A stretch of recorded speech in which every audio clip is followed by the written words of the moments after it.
Vláda zasadá na východe Slovenska. V dnešných novinách o 12:00 sa preto spojíme naživo s Michalovcami, ale pozrieme sa aj na rokovanie do Európskeho parlamentu do Štrasburgu. Je streda 28.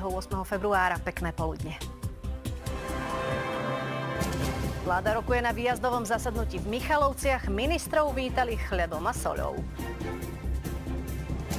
Poslanci Národnej rady pokračujú v rokovaní o novele trestného zákona. Na rovnom úseku cesty sa zrazilo osobné auto s kamiónom a autobusom. Išlo zrejme o nepozornosť. A začneme na východe Slovenska.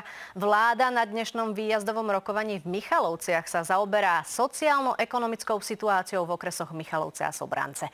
Okrem toho je na programe aj investičná pomoc. Dianie sleduje náš reportér Peter Sabo. Na to si ešte počkáme. Kto nechce veľmi čakať a chce vás vidieť, tak má príležitosť ísť do kina. Áno. Veľmi pekne ďakujeme za návštevu v štúdiu. Jana Švandová, ďakujeme. Ďakujeme krásne. No a s divákmi Jojky sa teraz lúčime, ale ak ste hladní po informáciách, nasítime vás nimi na Joj24.